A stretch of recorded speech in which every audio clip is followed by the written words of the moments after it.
21st Precinct, Sergeant Waters. Yeah, that's right. Armed robbery in the 24th. Well, we don't know much about it here. We got the car, that's all. It was parked over there on 2nd Avenue. It was in the alarms. Last night sometime. You are in the muster room at the 21st Precinct, the nerve center. A call is coming through. You will follow the action taken pursuant to that call from this minute until the final report is written in the 124 room at the 21st Precinct. All right. Yeah. We'll hold them here. Yeah. We got them. Okay. Yeah.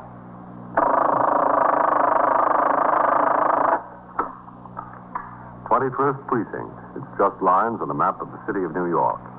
Most of the 173,000 people wedged into the 9/10 of a square mile between 5th Avenue and the East River wouldn't know if you asked them that they lived or worked in the 21st. Whether they know it or not, the security of their homes, their persons, and their property is the job of the men of the 21st Precinct. The 21st, 160 patrolmen, 11 sergeants, and 4 lieutenants, of whom I'm the boss. My name is Kennelly, Frank Kennelly. I'm captain in command of the 21st. I was working my night tour, 4 p.m. to 8 a.m. Before midnight, things were quiet in the precinct, and I had the opportunity to remain in my office and clean up much of the paperwork that had accumulated. After I turned out the 12 to 8 platoon at midnight, I instructed Lieutenant Gorman, the desk officer, to have a car come by the house to take me on patrol of the precinct. In compliance, the Communications Bureau was requested to put out a radio call for sector car number 3, which, on receiving the broadcast, stopped at the nearest police call box. The car's recorder, Patrolman Vaccaro, was instructed to take over a foot patrol post, and the operator, Patrolman Farrell, drove the car to the station house to pick me up. During the course of my patrol, we first toured the northern end of the precinct, and then, on my instructions, Patrolman Farrell headed the car downtown. At 12:50 a.m., we were driving south on 2nd Avenue in the 80s. As we slowed down to stop for a signal, I saw a man concealing himself in the doorway of a closed bakery. At a glance, the man appeared to be a policeman. I told Patrolman Farrell to pull into the curb. All right, come on. Yes, sir. It is a policeman. Who is it? Meister?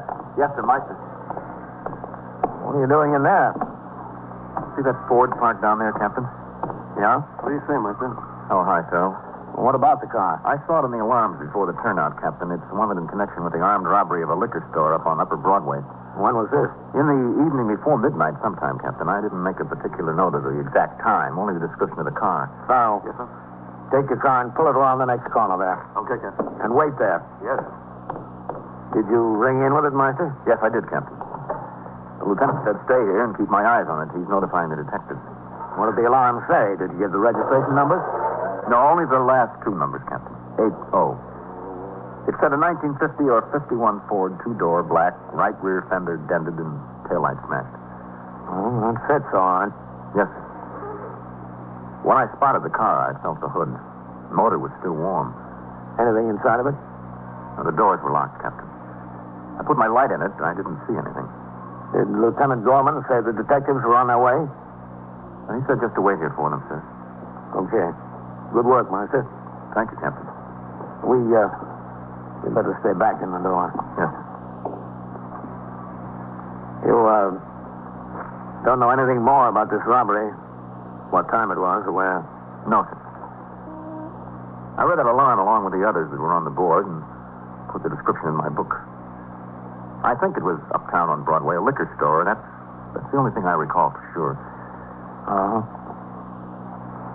Couldn't have happened too much before midnight because it was the latest alarm on the board. Oh, there's a man coming to the car, I think. No, I don't think so, Captain. Looks like he's going to cross the street. Yeah. He's going to get in on the driver's side. Come on. Yes, sir. Right with you. He's looking for his key. You take this side, I'll go around. Okay, Captain. Wait a minute, mister. Me? Yeah, you. Just stay out of the car. What's the matter? Okay, Captain? Come here, Meister. Yes, sir. You're the owner of this car? Sure. What's the trouble? What's with the gun? Get away from that pocket. Wait a minute. Don't get touchy. I was just going to show you my registration. Lean up against the car there. Put your hands on the top of it. Look, Cap, I don't know what this is all I'll about. tell you what it's all about. This car is suspected in an armed robbery. Now lean up against there and make it snappy. All right, I will. Don't get excited. Okay, Master. Yes, sir. I hate to say it, but you guys got the wrong office someplace. Well, he's clean, Captain. So what'd you expect me to be? Look in the car, in the glove compartment. Yes, sir. All right, move over, mister. There's nothing in there. We'll see about that. I'm telling you, you got the wrong office, Cap. There's nothing, Captain. What's your name? McLeese. Joe McLeese. You have the registration for this car? Yeah. And your operator's license? Yeah, sure. All right, let's see him. I got to go into my pocket to get him. Go ahead. All right, I just wanted to make sure. What have you been doing tonight, Joe? Nothing. What was I supposed to have been doing? Where were you? Was having a few drinks. Here. Here's the registration. Take it, Master. Yes, sir. And here's my driver's license. Okay. Now, listen, what's the deal? Let me ask the questions. Where are you coming from? Just now, you mean? Yeah. I was over the pub there, Jeremy's. Where's that? Down there, 2 blocks down 2nd Avenue. How come you parked up here? Because when I parked the car, it was early. There wasn't any place near to park. What's your birthday, Joe? June 4th. What year? 1919, like it says on there. Well, these things check out, Captain. Yeah. Put them back in your pocket, Joe. Yeah. Take this one, too. What time did you park here? I don't know. 9 o'clock, 9:30, something like that. You sure about that? Sure, I'm sure. That's when you went to the bar? Yeah. And you've been there since? Sure, I've been there since. Go ask Jerry. Ask anybody in there. You didn't leave at all? Well, I went out for a few minutes to get a little air, you know. All that smoke in there could get your eyes if you don't get some air. The detectives are here, Captain. Oh, it's DeLuca. What do you need detectives for? You got him, Captain? Yeah. Got me for what? What do you say, Meister? This is the car, Lud. What car? And this is the guy. Say, if you're a detective, solve me a mystery, will you? What's this all about? Come on, Lud. I'll show you the back of the car. Okay, Captain. What's this all about? That's what I like to know. We'll find out in good time, Well, this looks like the car, all right. Well, that's why I took some time getting over here. I rang up to the 24th to get some more information than what was on the alarm. What time was this robbery? About 10:25. This fella claims he's been in a bar since 9:30. Was this stick-up man all alone? That's what the witnesses say, Captain. Fella double parked on Broadway up there. Went into the liquor store and boosted the clerk. Clerk started out the door after him. The man took a couple of shots, hit him in the arm, and ran to the car. I got plenty of witnesses that saw both the car and the man. Now, this one here, says he's been in the bar from 9:30 on? That's what he says, yeah. But Meister felt the hood when he spotted the car. It was still warm. Well, let's find out what it's all about, huh? Look, nobody's asking you to take my word for it. All right, Joe. Tell it to the detectives, will you?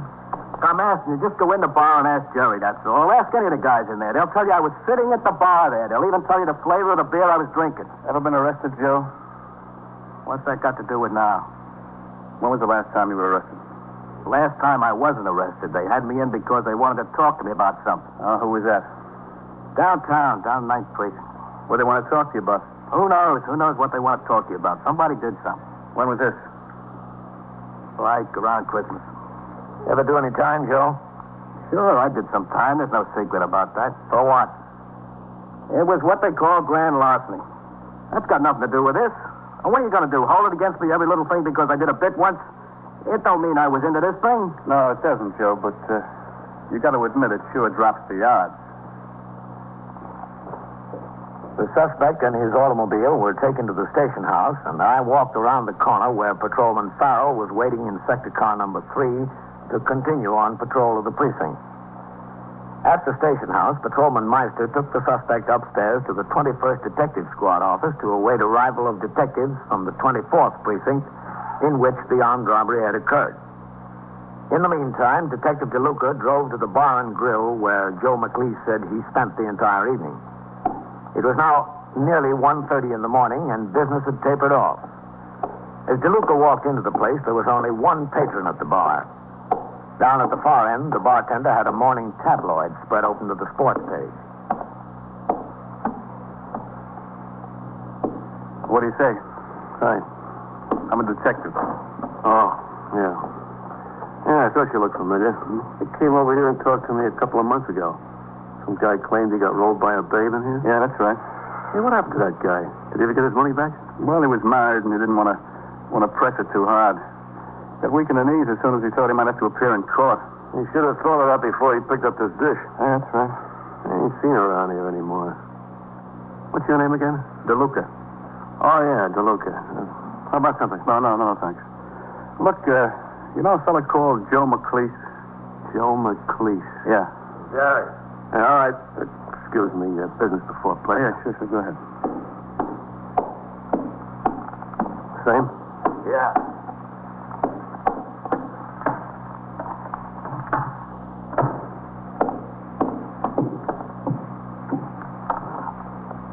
There you go. Take it off here? Yeah.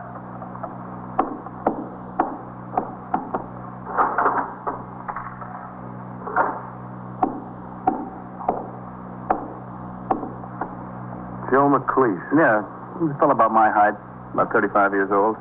He's got a little bit of a little mustache. Oh, yeah, Joe McLeese. Sure, I know him. He was in here tonight. Oh, yeah? What time did he come in? Let's see. What's the matter with him? Getting a jam? No, we're just checking up on something.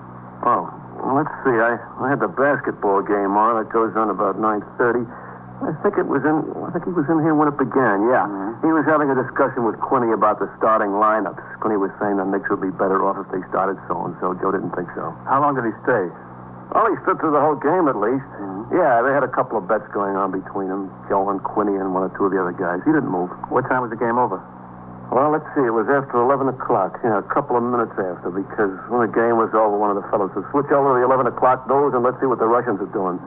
I switched over and the news was already on a couple of minutes, yeah. What time did he finally leave, Jerry? Oh, some babe came in here. She Oh? took him over to the booth and they sat down and talked a minute. He left with her. He came back a little while later. Came back alone. What time did she come in? Well, I couldn't say exactly. 11:30, like. Oh. How long was he gone? Oh, half hour maybe. You know this girl? Well, yeah, she comes in here once in a while. What's her name? Ellie something. Ellie what? That's on the tip of my tongue. Ellie Kurt, yeah. Ellie Kurt. Good night, Gary. Take it easy. Look, you know where she lives? Yeah, I think so. I cashed a paycheck for her once and the bank sent it back. She didn't endorse it like it was made out exactly. I had to go over there and get her to endorse it again. I don't remember the number, but you walk around a corner and it's in the building with the shoemaker there. She lives upstairs. Okay, Jerry, thanks. Listen, Mr. DeLuca, I don't want to be anybody's friend. I hope Joe isn't in any jam. I don't like to make any trouble. Well, look, just don't worry about it. If he's got trouble, he made it for himself. You are listening to 21st Precinct, a factual account of the way police work in the world's largest city. Before leaving the bar, Detective DeLuca telephoned the 21st Squad and spoke to Lieutenant Matt King, his immediate superior. After relaying the information he had obtained, he was instructed to walk around the corner and attempt to locate the woman, Ellie Kurt, to see what light she could shed on the case. In the meantime, I was still out on patrol in sector car number 3 with Patrolman Farrell as operator. At 1:50 a.m., we had left the precinct and driven to the 22nd Precinct, which is on the 86th Street Transverse in Central Park, in order to fill the car with gasoline and have the oil checked. As Patrolman Farrell was signing the MT9 receipt for the gasoline, I sat in the car. My attention was suddenly brought to the radio speaker when I heard the CB dispatcher put out a call for car 681, which is the departmental number for sector car number 2 of the 21st. The recorder in car 681 responded and gave his location at 73rd Street and York Avenue. CB then instructed 681 to make a run. A police officer shot, ambulance responding. I tapped on the horn as a signal for Patrolman Farrell. He hurried to the car, and we rolled on the call, proceeding out of the park, across 84th Street, and down 2nd Avenue with the siren wide open. In dispatching men to the scene of a serious crime or an emergency, specific instructions are given by the Communications Bureau to only one car.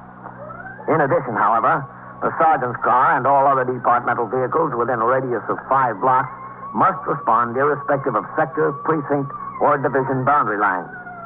When we neared the scene, I could see that there were already 4 cars on the job.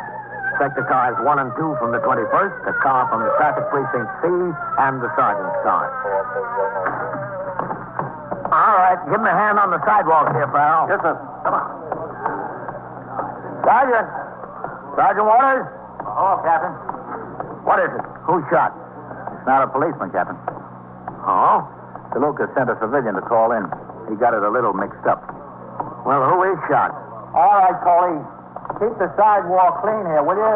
Get them away from that door. DeLuca went up to talk to some woman here. Guy inside the apartment started shooting at him. Second floor, Captain. Well, is the man shot? Yeah, Captain. He looks dead. All right. Fogo, get those people back inside their flats, will you? Okay, Sergeant. Did anyone notify the desk officer and CB that it wasn't a police officer shot? Yes, sir. That's where I've been. I just rang in. What about the ambulance? It's on the way, Captain. The detectives? Well, DeLuca's here. In the front there, Captain. And Lieutenant King. Get those people away from the door, huh? Right. Okay, Captain. Come on, move out of here. All right, Captain. Yeah? He looks like he's had it. Yes, sir, but he almost gave it to me first. Yeah? Where's Lieutenant King? He's in the bedroom there talking to the woman, this Ellie Kurt. What happened, Lud? Well, it was on the same deal with the car Meister spotted. I was checking out this Joe's story, so I went to the bar and grill. Bartender bore him out almost 100%. The only thing is, he told me a woman came into the place about 11:30 and Joe left with her. And he came back alone about a half hour later. Woman was this Ellie Kurt. She lives here. Yeah? Well, I walked on over here and came upstairs to talk to her. I knocked on the door and I could hear some whispering going on inside, so I was set. She opened up the door and let me in, and I started to talk to her about Joe. And this here fella came out of the kitchen. He had an old 32 nickel-plated Spanish make in his hand and started after me. Oh, you see in the wall there are two of the shots. Yeah. But I was ready for him, though. Well, you didn't hit any wall, Lud. No, sir. How about that ambulance, Sergeant? Down away, Captain. I don't think the ambulance is going to do him any good, sir. He, looks about right for that stick-up, wouldn't you say? Yeah, that's the guy, all right, Captain. And what does this Ellie have to say? I didn't get much of a chance to talk to her. She was pretty hysterical until Lieutenant King started to talk to her. I had a tough time keeping her quiet. Mm-hmm. How'd the call get mixed up? It came over police officer shot. Oh, yeah. Neighbor down the hall came out, and I told him I was a police officer and there'd been a shooting, and for him to call the police. Well, he was a bit excited, and his English wasn't too good, so he got the whole thing upside down. Yeah. Well, I'll go on in here.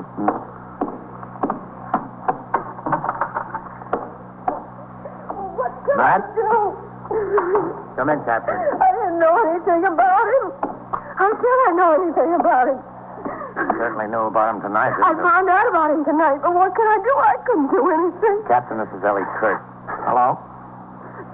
I didn't know Duck was going to shoot at the cop. He didn't tell me anything about that. He just told me to say he wasn't here, that's all. Just say he wasn't here. Listen, is he dead? Yes, we think so. Well, don't you know? We're waiting for the ambulance surgeon. It's up to him to say so. Oh.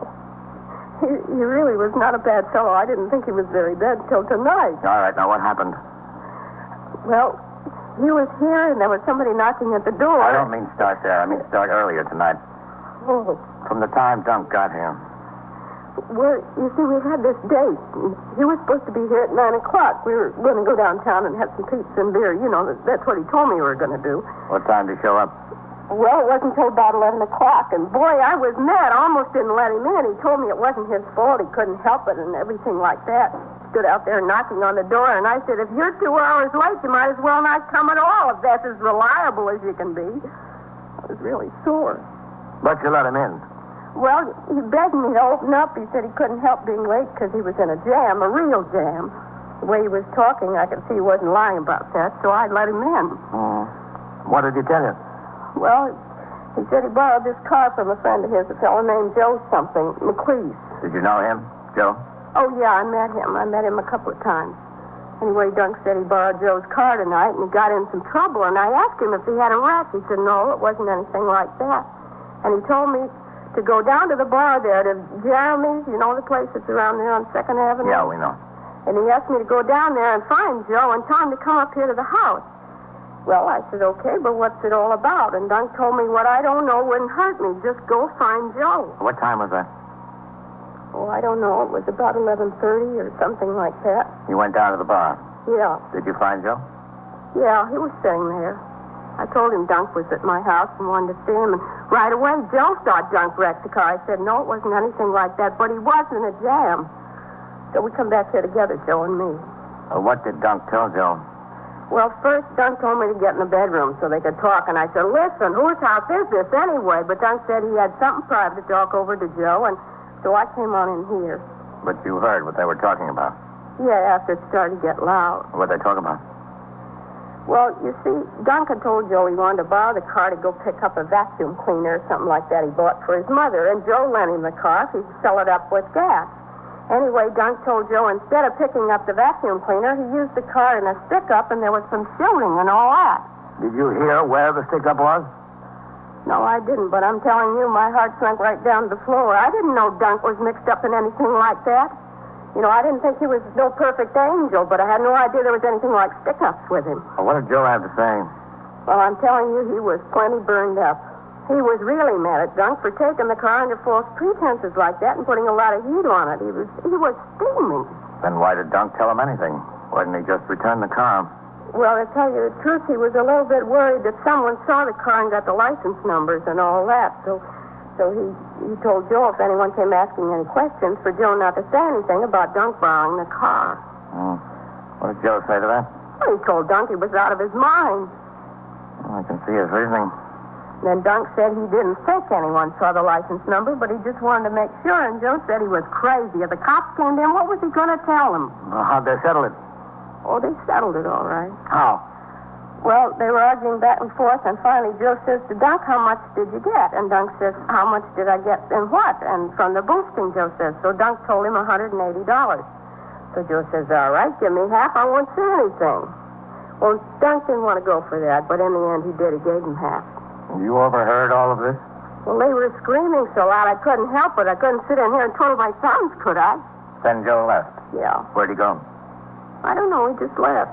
Dunk gave him back the keys to the car, and he just left. Did you say anything to Dunk about what you heard?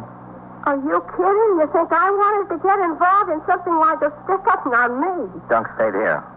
Yeah. I wanted to go out and get the pizza like he promised, but he just wanted to sit around. The whole thing was bothering him. A stick-up? Oh, no. Giving the half to Joe, I think. Well, what happened when the detective knocked on the door? Well, Dunk said, ask who it is. And I asked, and the detective said it was a detective. So Dunk says, don't say anything about him being here. And he went out in the kitchen. So I let the detective in, and he started asking a lot of questions. And I wasn't going to lie to him, and Dunk must have heard this. So he comes out with that gun, and believe me, I was scared. I was scared to death. I knew somebody was going to get killed. Oh, that's the way these things can wind up.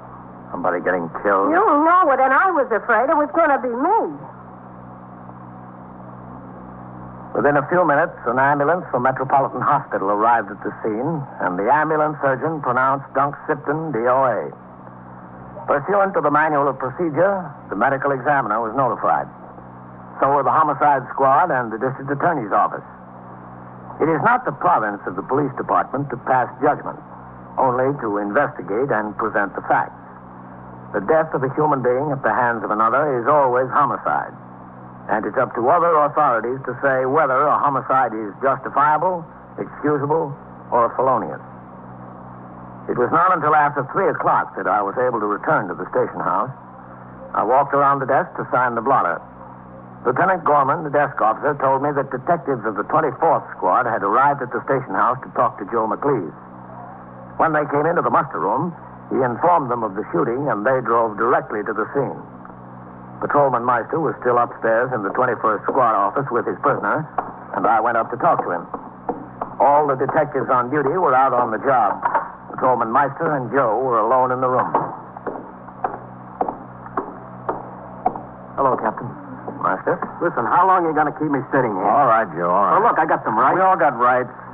Come here, Meister. Yes, sir. I'm entitled to an answer, don't you think? Stay on that bench. You'll get your answer later. You've been telling me that for hours. Yes, sir. Does he know about his friend and DeLuca? Joe's friend? Yeah. Well, no, sir, I don't guess so. I've been sitting with him. Nobody said anything to me or to him. You saw the detectives go out of here, didn't you? Yes, sir. They went out on a shooting over... Does that have some connection with this, Captain? It sure does. Hello, Captain. Matt? Well, we're all cleaned up over there, Captain. You bring the girl in? Still okay. Good work, Meister. Well, yes, thank you, sir. Let's talk to him, Captain. Yeah. Hello, Joe. You still here? Not because I want to be. Look, Captain, I was in that bar all night. I don't know anything about any stick-up. You know how many cars there are like mine? There must be 10,000 in the city of New York. Yeah, maybe there are. I'd hate to have to count them, I'll tell you that. What do you say? Let's call it a night, huh? Up to now, I didn't mind it because I want to help you out if I can, but fair is fair. I don't know anything about what you want to know. Now, Joe, that's a great big lie, isn't it? Why should I lie to you? I got nothing to lie about. You know where I was, Captain. Tell him. Yes, I know where you were, Joe. So that settles it. And I know where you're going to be, too. Where? Well, when you're down there and the judge says 10 years, ask him for half.